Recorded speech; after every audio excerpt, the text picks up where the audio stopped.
Konseho sa Dakbayan sa Subo, mihangyo sa kadakuan sa kapulisan nga ipaubos sa camp restriction ang mga sakop sa Highway Patrol Group nga gilambigit sa pag-ambush nila ni Archibald ug mga kauban. Panimalay sa gingon nga leader sa usa ka kulto gi-raid sa mga otoridad. Patay nga lawas sa kabatanon giugkat sa gilubngan niini ilawom sa iyang panimalay. Daghan nga mga pangutana mitumaw sa nahitabong pagtakop nila ni Tiamson ug mga kauban. Usa sa kauban nila sa balay missing. City Council may approve sa pag-uli sa gasto sa Barangay Labangon sa gipadimole sa syudad nga concrete barrier.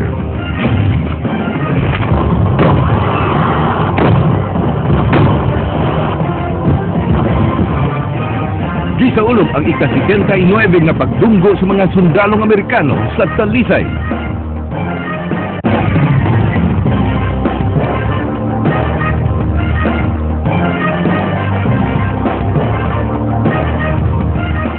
Mayo nga po Sugbo, Kabisayan, ani ang labing labas ng mga balita, hatod kaninyo sa News 5.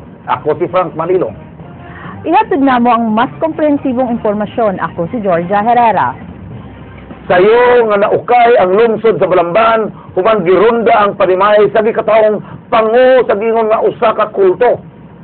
Patay nga lawas sa usa ka batan-on na ugkat sa underground sa iyang balay. Andrea Patenya, sugin nini. Panimay nga gipuy-an sa usa ka kulto dinhi sa Sitio Laray 3, Barangay Buanoy, lungsod sa Balamban, ang gironda sa mga sakop sa National Bureau of Investigation ug sa Special Weapons and Tactics kaganihang buntag.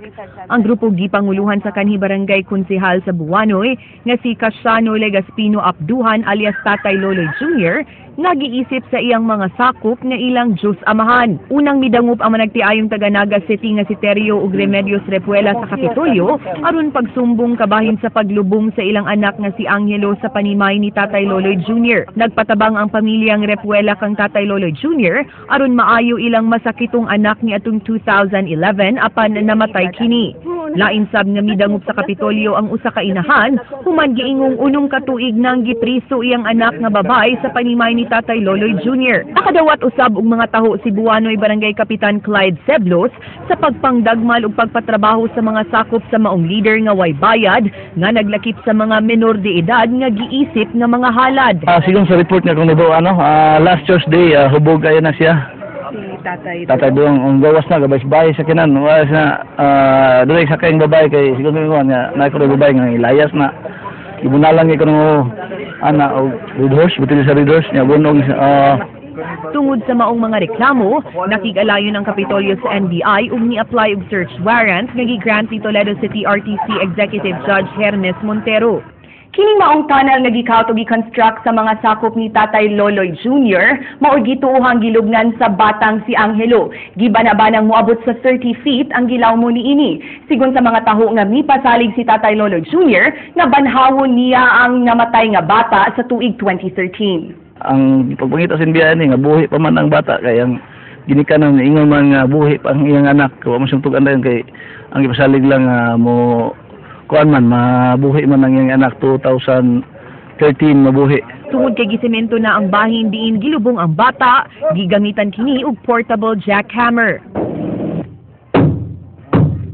Tuod, nakit-an sa sud ang nadugta na nga lawas sa usa ka bata. Mato ni Dr. Rene Cam, ang Medical Legal Officer sa NBI, tungod sa kahintang sa naugkat nga lawas, lisod na nga masuta ang hinungdan sa kamatayon niini. Igo na lang silang magbase sa pamahayag sa mga testigo, pagsuta kung aduna ba kini foul play. Internally, the internal organs are already authorized, no? But still, we are not rolling out the possibility of the foul play because other means aside from a blunt injury or other causes can be done, like for example starvation, punishing the victims. Apan dihi makakita tay Loloy Jr. nga siya maoy naglubong sa bata. Matud niya, naayo na ang masakiton nga bata dihang gidakini sa iyang panimay. Nagtuo siya nga ang tambal nga gipainom sa inahan maoy gikamatyan niini. Bag-o pa lang kuno siya nahibaw nga namatay di ay ang bata ug nga gilubong kini sa iyang tunnel nga gigamit nila alang sa pagmina. Gipatuo siya nga nag-eskwela ra ang bata sa Naga. Wala ko kay balo nga naay gilubong diha, inosente ko. koy ug maglubong pa man mi og tawo nga diha amo na lang pamilya, akong ilubong diha. Nahimo ng bangag tungod purpose bulawan. Ang driver ni Abduhan nga si Richie Fajardo apil nga gipusasan sa NBI. Niangkon kini nga siya maoy nagmaneho sa sakyanan nga gisakyan ni Teryo nga amahan sa bata sa dihang gidaan nila ang patayng lawas ni Angelo sa panimay ni Tatay Loloy Jr. Igor ako nagakod simba taradan ko kay mao ko'y trabaho. Mato ni Tatay Loloy Jr., daghan na siyang mga patay nga nabanhaw. Ang iyang gahom, iyang nakuha gikan siyang apuhan nga si Tatay Loloy Sr. Ang kamatuoran. Probuyag ubay-ubay na gyud ma'am. Ubay-ubay na gyud ang natagaan ako. Dili ko kakwinta kung unsa nakagidaghanon. Pero wala na ibayad, sir. Wala ko ampo ra gyud akong gipabayad nila ma'am. Ang tulo ka babaeng anak ni Tatay Loloy Jr. mihimakak nga leader sa kulto ilang amahan. Matud pa, subay gihapon sa Katolikong pagtulunan ang ilang tinuuhan ug gani manimba gihapon sila. Nalang may testament. Murabag something Bible para namo. Pero we're Roman Catholic. We believe in God, of course. Si Tatay Loloy is maragit isip siya nga Diyos amahan. Yes. Mo man pagtuo sa mga tao. Na-rescue sab sa Provincial Women's Commission ang 34 anyos nga si Emma Bucabal, nga giingong gipriso ni Tatay Loloy Jr. sud na sa unong katuig. Nakit-an nga aduna kini mga bunog sa iyang bukton.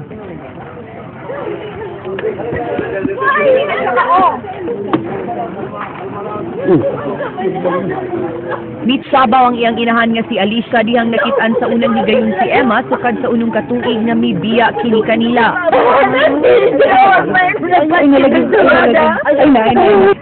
Ang iyang panangin nga kanang mo-adjust sa kita ni kauban niyang pari ug madre. Wa na magpa-interview si Emma apan giingnan niini ang iyang inahan nga kaugalingon niyang kabubuton nga magpasakop kang Tatay Loloy Jr. Ako na ko sa agad. Dilit man is nagpuntos ko ako ng kalasahan. The usual services that we give to women victims of violence, ihatagan yun nato siya medical first. Kaya patanaw na to sa iyang what she underwent. Nakumpiska ang duha ka tayaon nga revolver ug mga sundang sa luyong bahin sa panimay ni Tatay Loloy Jr. Gihimakak niya nga iyaha ang mga revolver ug niingon nga planted kini. Nakuha sab kining pirated pornographic CD sa iyang lawak. Matud sa NBI, nagpatong-patong nga kaso ang mahimong atubangon niini sama sa serious illegal detention ug human trafficking. Nanawagan sab sila sa uban pang na biktima ni Tatay Loloy Jr. sa pagdangup sa ilang buhatay. Open sila, you come out, then you file adto mo sa office sa NBI, then you file the appropriate complaint. Andrea Patenya, News 5. Duha ka lalaki nga nakuhaan og armas ug drogas gidakop sa mga sakop sa Regional Special Operation Task Group ug kasamtangang gibalog sa Puente Jones Police Station. Ang mga dinakpan mao silang Ronnie Cabilao ug Charlie Bakatan, puros hingkod ang panuigon. Gingong armado ang duha mao nga gialarma sa Sitio San Roque sa Barangay Guadalupe. Nakuha gikan kanila kining tulo ka gagmayng pakete nga shabu, armas, kutsilyo ug drug paraphernalia. Gimakak sa mga dinakpan nga ila ang mga nakuhang ebidensya ug mitugan pa kini sa mga tigbalita nga planted kini. Kasong kalapasan sa paghupot og illegal nga droga ug armas ang atubangon nga sumbong sa mga dinakpan.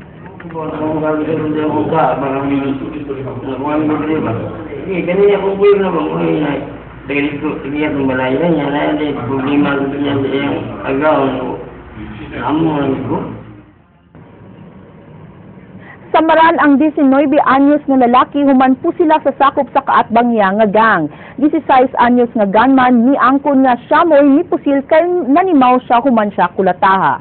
Madin Sabang, sugin nimi. Gidala dinhi sa Basak Police Station sa Mandawi City Police Office silang Reggie Reveral, 18 anyos, ug ang 16 anyos nga taga Yati, Liluan, nga puros mga sakop sa usa ka gang.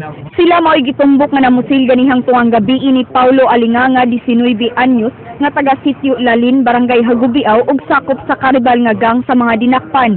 Nakuha gikan sa 16 anyos ang 38 revolver nga gigamit sa pagpamusil. Nabawi sab ang motorsiklo nga ilang gisakyan. Gang related na kay prat ng ito ang biktima.